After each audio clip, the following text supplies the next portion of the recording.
Hello, I'm just going to analyse a couple of games I played today in the Von Hennig Gambit. I know that I've already analysed in Norwegian a game I played in the Von Hennig Gambit.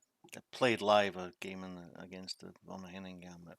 But here's a couple of games I played later today against the Von Hennig Gambit. I haven't slept anymore, but I'm still no, still not feeling tired. I'm not feeling tired anymore. So the chess suddenly became a bit better. So here's the first game. My opponent didn't play so well. I didn't play so great myself, but he tried to not accept fully the gambit. So Caro-Kann, he takes the pawn, and I play bishop to c4. The von Hennig gambit. The idea behind the gambit is to accelerate my development at the cost of a pawn. Now this is a decent way to defend the pawn, but really he should play the knight first, because when he defends like this, it allows me to play pawn to g4 and begin to attack his bishop. And then I play h4, and I'm ready to attack his bishop again, and he makes place for his bishop. But this creates a problem for him now, because the pawn on f7 is no longer defended except by the king. So that when he takes this pawn, I'm now got the opportunity to recapture with the queen, with an immediate threat of winning the check here, followed by check here with the bishop, followed by check here with the other bishop, and maybe followed by knight here, and then yeah, that's all she wrote. So else to answer that straight away, there's two ways. You can play the knight, or you can play the pawn to e6 to block the bishop's attack. He chooses the knight, and I support the pawn with the bishop, partly to support the pawn, but partly so that I can take a quick long castling, and that's what I do. And now of course the rook is on the same file as the queen, and that could lead to some useful discoveries. Yeah, he puts his knight in a more central position, attacks my knight and attacks my bishop. I take that anyway, and then I say check. I love getting this check in because, well, yeah, I love getting this check in. He's maybe weakened his position severely there. So now I develop my last piece, and he attacks my bishop with his queen, and at the same time puts a second attacker on this pawn. But it's okay, because I can defend with the knight. And he chases the bishop, and I come back this way, keeping the knight pinned, but also so that I can play bishop to b3 to make his attack less powerful. So he attacks my bishop, and I play, maybe seems a bit crazy, but by playing bishop to g1, it means that the queen now defends the bishop, the knight on c3, and it means I can play rook to c2, so that it helps in the defense of the c pawn. And of course, bishop and rook both defend the pawn, so it can't be taken. So, and he takes anyway. I'll take back with the queen, and he attacks the rook, and I come to h2 to defend the pawn a little bit more. And he castles right into my attacker, but he can't castle long either. He's castling an attack there as well. So yeah, so the bishop comes to support the attack. I'm now maybe in a position to be playing g5. And he attacks my bishop again, and play to g1 to keep supporting the pawn, but also now it's a real threat of playing g4. Takes, he can't take back because the pawn would be pinned. So he puts the rook on the same file as the queen, yeah. Good move. I push the pawn, ready for the attack. And he thinks he's got a good revealed attack here. Oh, I'll take with a rook, of course. Yeah, attack the bishop. He attacks, and now I push the pawn. Ready to say check, and I say check. Now, yeah, really, the h-pawn is in severe danger of becoming a new queen. So I double up so that I am now supporting the queen. And now he springs his discovered attack, but he plays the knight there, which is wrong. If he'd played knight to h5, a5, yeah, then maybe the discovered attack means something. I would have to go here with my queen.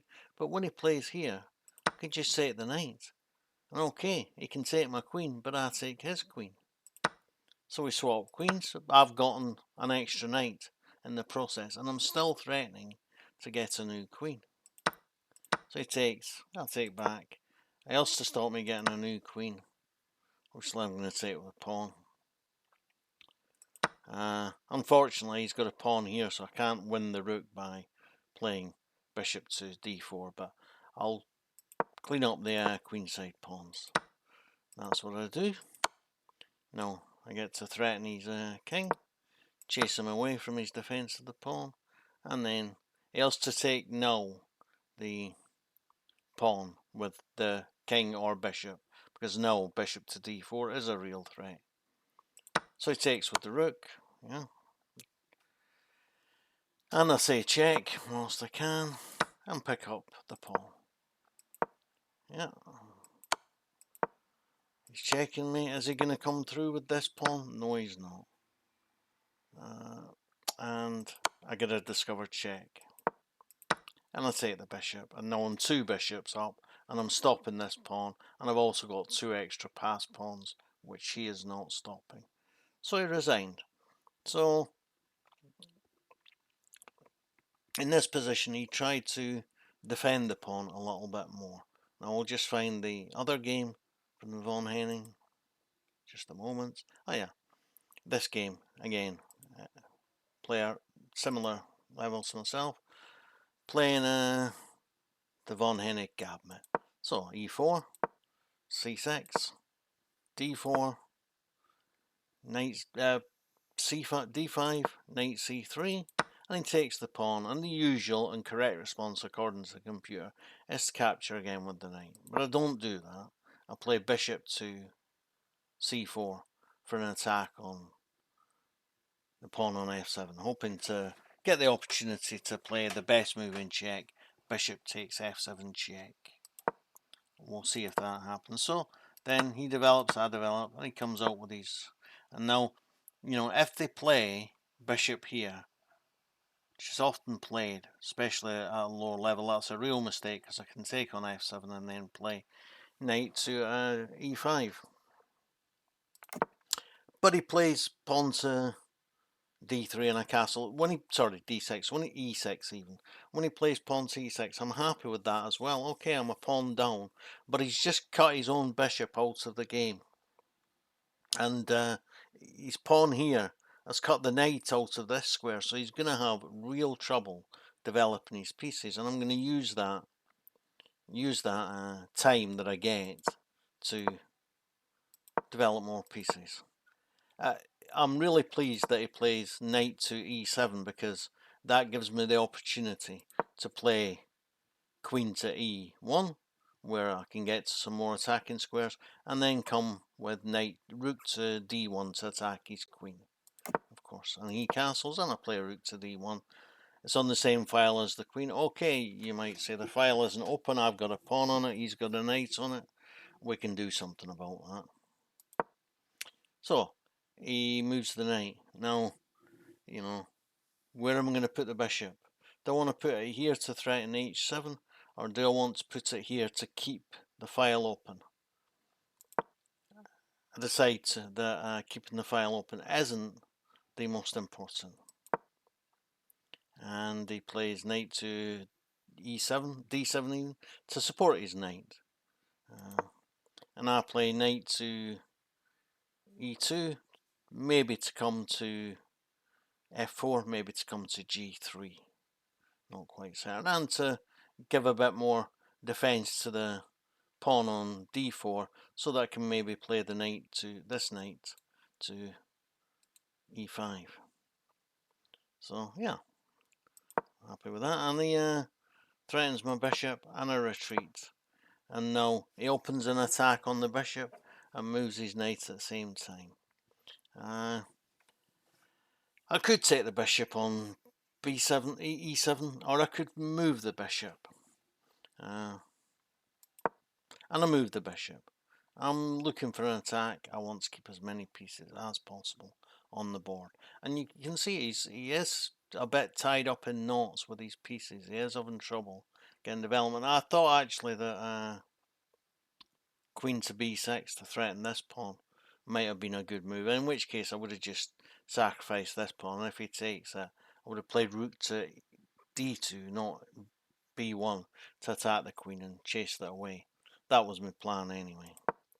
But he plays bishop to d6, which may be a bit of a waste of time.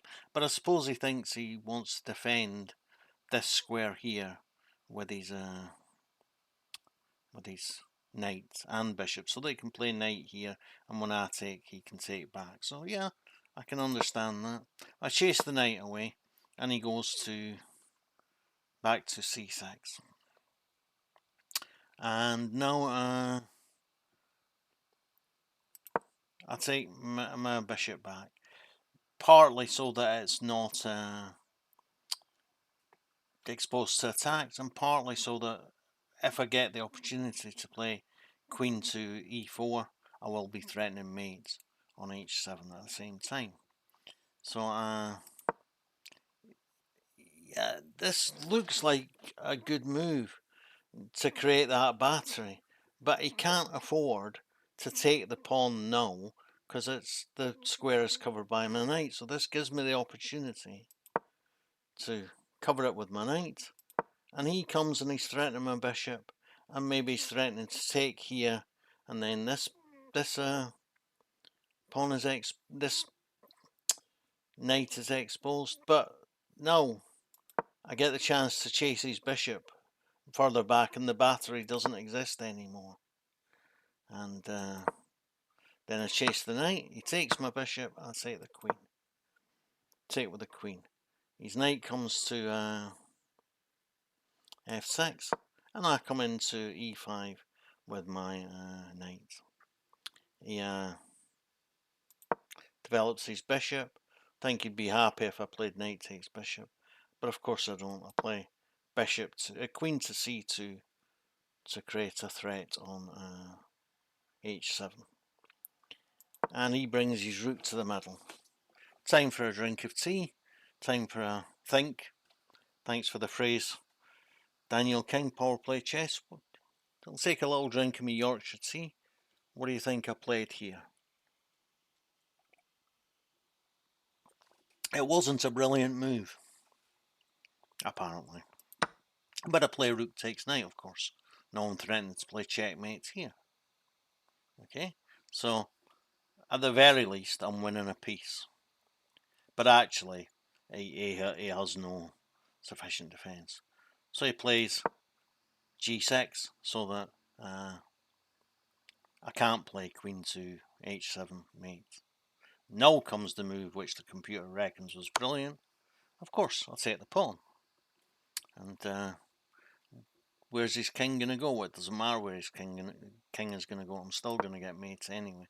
It would have been the same had he played h7. I would have just taken the pawn here anyway. And then come to h7 with the queen. The king would then have been able to come here. But, you know, I can assure you he wouldn't have survived long with that. See for yourself. Work out how I would have gotten mate in that variation. But I play rook takes pawn check. He's only got one choice. King to h7, and then it's queen.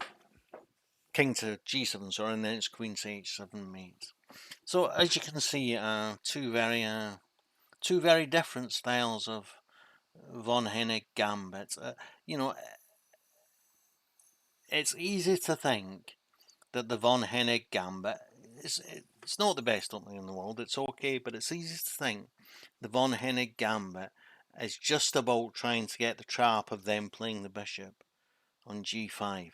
Players of around 1700 aren't going to play the bishop to g5 and let you win the pawn and destroy their position. But as you can see, the bishop on this diagonal pointing at h7, the bishop on this diagonal gone now, pointing at h6, and the queen coming to e1, maybe later coming to h4, g3, f2. These all give you good attacking possibilities, and if your opponent is not careful, then you will be able to come up with a sacrifice like I did here. Okay, so that's two different ways to go about winning in the von Hennig gambit. Yeah, thanks. Bye.